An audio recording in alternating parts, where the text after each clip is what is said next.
आज हम स्टार्ट करते हैं हमारी 5th यूनिट जो है मोमेंट ऑफ इनर्शिया। तो मोमेंट ऑफ इनर्शिया का ये फर्स्ट लेक्चर है। तो सबसे पहले हम इसमें इंट्रोडक्शन देखते हैं कि इसका बेसिक कॉन्सेप्ट क्या होगा। इंट्रोडक्शन। मोमेंट ऑफ इनर्शिया के अंदर हमें स्टडी करना डिफरेंट डिफरेंट टाइप्स की मोशंस के बारे में कि मोशन एक तो इस टाइप की मोशन होती, कोई पार्टिकल सीधा जा रहा है, दूसरी मोशन इस तरह से होगी, तीसरी मोशन ये होगी कि वो रोल करता हुआ आगे जा रहा है, रोल करता हुआ आगे जाएगा। और इन सभी को एक्सप्लेन करने के लिए, इन सभी को समझने के लिए हम सबसे बेसिक कॉन्सेप्ट देखते हैं, वो है point mass. Point mass. Point mass क्या होता है? पॉइंट मास मीन्स जिसका कुछ न कुछ मास तो है, सर्टेन मास, बट उसका साइज क्या है? नेग्लिजिबल है, नेग्लिजिबल साइज है। उसका कुछ न कुछ मास है बट उसका साइज कैसा है? नेग्लिजिबल साइज होता है। इसलिए हमने क्या किया, यहाँ पे पॉइंट मास को कंसीडर किया।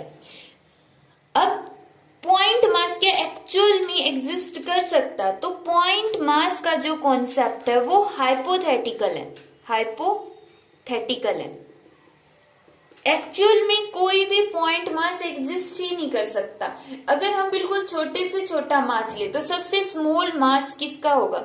अगर हम अभी के लिए देखो तो इलेक्ट्रॉन सबसे स्मॉलेस्ट है। फिर हम देखते हैं कि इलेक्ट्रॉन भी किससे मिलकर बना हुआ है? क्वार्क्स से मिलकर बना हुआ है। तो क्वार्क्स तो इस इलेक्ट्रॉन से भी स्मॉलेस्ट हो गए। अब फिर क्वार्क्स को देखेंगे तो क्वार्क्स भी आगे दूसरे पार्टिकल से मिलकर बना होगा। तो इस तरह से यहाँ पर हम क्या देखते हैं कि चाहे हम कितना भी स्मॉल पार्टिकल क्यों ना ले ले, ना तो हम उसके साइज को नेग्लिजिबल बोल सकते हैं और ऊपर से वो खुद भी दूसरे पार्टिकल से मिलकर बना होगा। अगर आज के टाइम पर हम ये बोल भी दें कि ये पार्टिकल है सबसे स्मॉलेस्ट, इसका कुछ भी नाम दो कि इससे स्मॉलेस्ट पार्टिकल है ही नहीं, तो इन फ्यूचर में आने वाले 100-200 ईयर्स में क्या पता चलेगा कि ये इसके भी टुकड़े हैं, इसको भी हम छोटे छोटे पार्टिकल्स में डिवाइड कर सकते हैं। जैसे पहले तो ये बोलते थे कि एटम से छोटा कुछ है ही नहीं, एटम को हम डिवाइड ही नहीं कर सकते। फिर पता चला नहीं, एटम को भी हम डिवाइड कर सकते हैं और इसके अंदर इलेक्ट्रॉन है। फिर पता चला कि यहाँ पे प्रोटॉन भी है और उसके बाद पता चला यही दोनों नहीं, यहाँ पे तो न्यूट्रॉन भी है। ठीक है, यहाँ पे न्यूट्रॉन भी हो गए। अब जब न्यूट्रॉन के बारे में पता चल गया, फिर इनके बाद पता चला ये छोटे नहीं है, इनके बाद क्वार्क्स भी है। ठीक है, तो अब आज के टाइम पे अगर हम ये बोल दे कि ये पार्टिकल सबसे स्मॉलेस्ट है, तो आने वाले 100-200 ईयर बाद पता चलेगा नहीं, इनसे भी ये भी किसी और से मिलकर बने हुए। इसलिए हम ये तो बोल ही नहीं सकते कि ये पार्टिकल है पॉइंट मास और इससे छोटा पॉसिबल ही नहीं है। इसलिए पॉइंट मास का कॉन्सेप्ट कैसा? हाइपोथेटिकल है। और इस पॉइंट मास को भी हम क्या बोलते हैं? एक्सटेंडेड ऑब्जेक्ट बोलते हैं। पॉइंट मास भी क्या होता है? एक एक्सटेंडेड ऑब्जेक्ट होता है। एक्सटेंडेड ऑब्जेक्ट मींस एक बड़ा ऑब्जेक्ट जिसके अंदर और भी छोटे छोटे पार्टिकल्स हैं।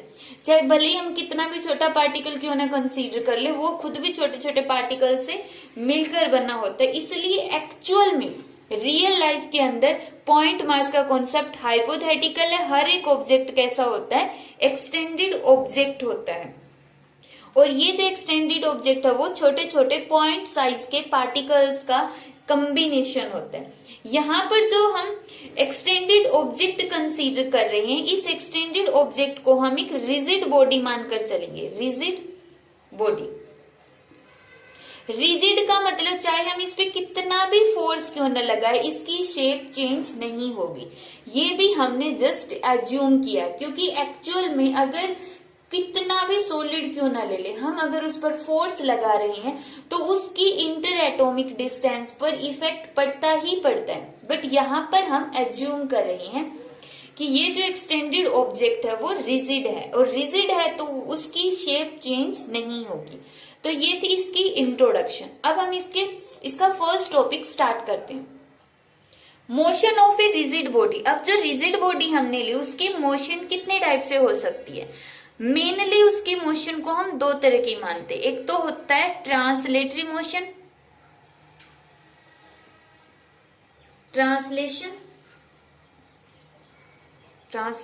मोशन, और दूसरा क्या होता है, रोटेशनल मोशन। Rotational motion. अब हम इसकी थर्ड टाइप और देख लेते हैं जिसमें इनका कॉम्बिनेशन आता है। मेन तो यही दो हो गई, बट तीसरी टाइप को हम डिफाइन कर देते हैं इन दोनों का combination, translational motion with rotation. With rotation. अब सबसे फर्स्ट टाइप स्टार्ट करते हैं इसकी, वो है ट्रांसलेटरी मोशन। ट्रांसलेटरी या फिर ट्रांसलेशनल मोशन। अब जो ट्रांसलेशनल मोशन है इसका मतलब क्या होता है, जैसे अगर मैं ये कप ले रही हूं, इसके अंदर ट्रांसलेशनल मोशन है, ये पूरी की पूरी बॉडी ऐसे मूव करेगी, इस तरह से रोटेट नहीं कर रही है ये, इस तरह से सिर्फ ये डायरेक्ट ऐसे मूव करती जाएगी। रोटेशन का मतलब ये ऐसे रोटेट करती जाएगी, जैसे सीलिंग फैन होता है, पंखा होता है, फैन रोटेट करता रहता है, वो रोटेशनल होगी। Translational motion with rotation means आगे भी बढ़ रही है और रोटेट भी कर रही है, आगे भी बढ़ गई और रोटेट भी कर गई। तो इस तरह से अब सबसे पहले ट्रांसलेटरी मोशन देखते कि इस तरह से वो चीज स्लाइड कर रही है। ट्रांसलेटरी को अगर हम समझते हैं तो इसको ये बोल सकते हैं स्लाइड कर रही है वो। अगर वो हॉरिजेंटल सरफेस पर है तब वो स्लाइड कर रही है, ठीक है। अब जरूरी नहीं है वो हॉरिजेंटल पर हो, वो किसी वर्टिकल प्लेन पर हो सकती है। हम किसी पार्टिकल को ये बोल देते कि ये मार्कर ऐसे मूव कर रहा है, अब ये स्लाइड नहीं कर रहा है, ये हवा में स्लाइड कर रहा है, ठीक है। तो ट्रांसलेटरी मोशन का मतलब मूव करना। जैसे हमने यहां पर ले लिया, ये एक हमने इंक्लाइंड प्लेन लिया और यहां पर हमने एक बॉक्स रख दिया है जिसका मास m है। अब ये बॉक्स नीचे की तरफ स्लाइड करेगा। अब ये जो बॉक्स है, बॉक्स का मतलब क्या है, एक रिजिड बॉडी, और ये जो रिजिड बॉडी है, ये बॉक्स जिसका मास m है, क्या वो एक पार्टिकल है, रिजिड है, एक्सटेंडेड ऑब्जेक्ट है जो बहुत सारे atoms, electron, proton, neutron, quarks वगैरह से मिलकर बना हुआ है। तो इसका मतलब ये बॉडी नीचे आ रही है तो ये छोटे छोटे सारे पार्टिकल नीचे आ रहे हैं।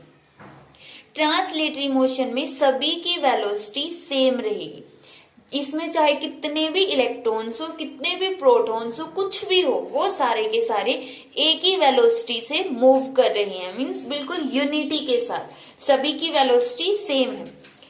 या फिर हम एक व्हील ले लेते हैं और बोल देते हैं ये जो व्हील है ये स्लाइड कर रहा है। स्लाइड करेगा तो इसके हर एक कंपोनेंट की वेलोसिटी क्या होगी, सेम होगी। स्लाइड कर रहा है, ये जो व्हील है वो स्लाइड कर रहा है, रोटेट करता हुआ नहीं जा रहा है, सिर्फ स्लाइड कर रहा है। हम इसको पकड़ के ऐसे खींच रहे हैं, तो यहां पर भी हर एक पार्टिकल की वेलोसिटी क्या रहेगी, सेम रहेगी। तो ट्रांसलेशनल मोशन वो होती है जिसमें हर एक पॉइंट मास की या हर एक पार्टिकल की वेलोसिटी क्या रहे, सेम रहे। नेक्स्ट हम देखते हैं सेकंड टाइप, इसकी rotational motion. Rotational motion means एक पर्टिकुलर एक्सिस, जैसे अगर हम इसकी इस निब को इसके एक पर्टिकुलर एक्सिस कंसीडर कर लेते हैं तो यहां पर ये इसके अबाउट में ऐसे रोटेट कर रही है। या फिर इसका एक एग्जांपल हम ले लेंगे सीलिंग फैन। सीलिंग फैन की जो पंखा होता है वो उसकी इस पर्टिकुलर यहां पर जो उसका रोटेटर होता है, उसकी एक्सिस होती है, यहां पर वो मूव करता रहता है इसके अराउंड में, तो इसको हम क्या बोलते हैं, रोटेशनल मोशन बोलते हैं।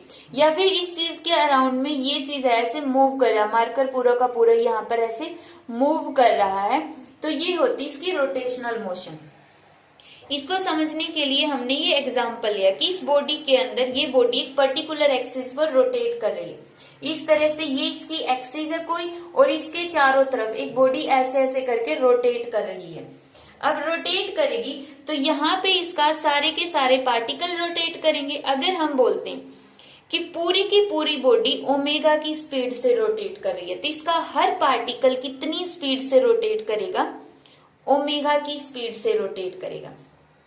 तो रोटेशनल मोशन के अंदर इन सभी की एंगुलर वेलोसिटी तो क्या रहेगी, सेम, एंगुलर वेलोसिटी होगी same, but linear velocity is different. अब ये डिफरेंट कैसे होगी, लीनियर वेलोसिटी का फॉर्मूला क्या होता है, आर ओमेगा। आर क्या होगा, एक्सिस ऑफ रोटेशन से डिस्टेंस। ये पार्टिकल तो इतना नजदीक है, इसके लिए आर स्मॉल है, आर स्मॉल है, ओमेगा सेम है जितना सभी पार्टिकल के लिए, तो वी भी स्मॉल हो गया।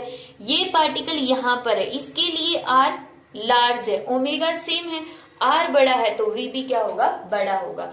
तो रोटेशनल मोशन के अंदर सभी की लीनियर वेलोसिटी डिफरेंट होती है, बट एंगुलर वेलोसिटी सभी की क्या रहेगी, सेम रहेगी।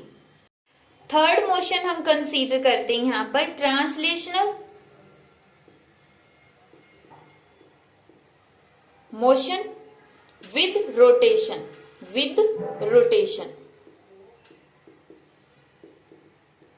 इसका मतलब अब बॉडी आगे की तरफ तो मूव कर रही है, प्लस उसमें रोटेशन भी है, इस तरह से वो रोटेट करती हुई आगे बढ़ रही, रोटेशन भी है और आगे भी बढ़ रही, रोटेशन भी है और आगे भी बढ़ रही है। तो ट्रांसलेशन भी हो रहा है उसमें और रोटेशन भी हो रहा है। अब यहाँ पर जो हमने ये व्हील लिया है, उसकी जो कांटेक्ट है सरफेस के साथ जो कांटेक्ट बनाता है, उस केस में इसकी लीनियर वेलोसिटी होगी 0। जैसे ही इस कांटेक्ट बनाने वाले सरफेस से ऊपर की तरफ जाते तो वेलोसिटी इंक्रीज होती हुई जाएगी, यहाँ पर v और यहाँ पर इसकी वेलोसिटी हो जाएगी 2v।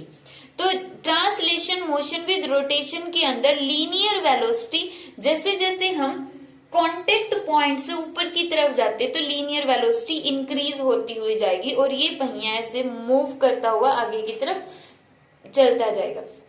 अब इसके अलावा एक मोशन और होती है, वो होती है प्रीसेशन। प्रीसेशन, प्रीसेशन मोशन का मतलब क्या होता है, प्रीसेशन मोशन का मतलब rotation plus spinning, rotation plus spinning हो रही है। अब स्पिनिंग प्लस रोटेशन का मतलब क्या है, जैसे अगर हम इसको एक्स एक्सिस मान लेते हैं, ये एक्स एक्सिस हो गई, ये इसको मार्कर को ऊपर की तरफ मान लिया वाई एक्सिस। अब ये कोई भी एक बॉडी है, दूसरा मार्कर हमने एक बॉडी लिया जो स्पिन कर रहा है, स्पिन का मतलब तो अपनी एक्सिस पर, और रोटेट भी कर रहा है, इस वाई एक्सिस के अबाउट में रोटेट करता रहेगा। स्पिन खुद की भी स्पिनिंग रहेगी और रोटेशन भी रहेगी। जैसे कि इसका एग्जाम्पल हम ले सकते हैं अर्थ, अर्थ अपनी एक्सिस पर भी मूव कर रही है और सन के अराउंड भी रोटेट कर रही है, तो अर्थ की मोशन कैसी होती है, अर्थ का प्रीसेशन होता है, प्रीसेशनल मोशन होती है।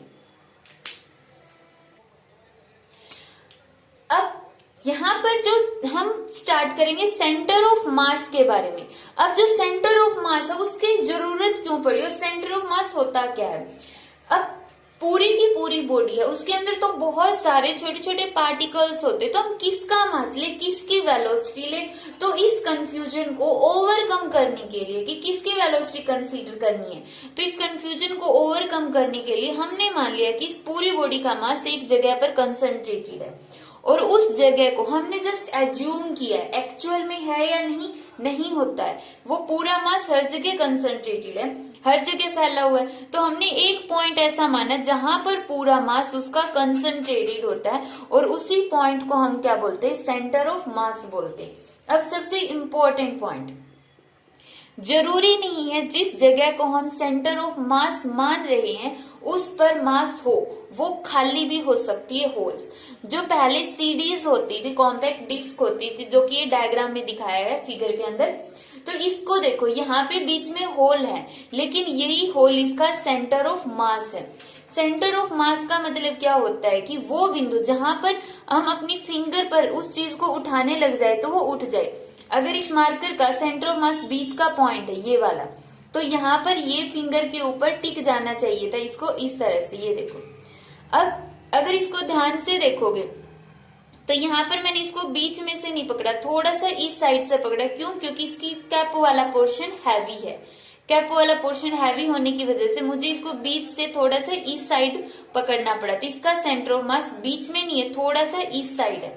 तो सेंटर ऑफ मास का मतलब वो पॉइंट जहां से हम बॉडी को पकड़े तो वो बॉडी टिक जाए, उस पोजीशन पर पकड़ने से वो बॉडी स्टेबल हो जाए, उसको हम क्या बोलेंगे, सेंटर ऑफ मास बोलेंगे। अब सेंटर ऑफ मास को हम डिटेल में अपने नेक्स्ट लेक्चर में स्टडी करेंगे।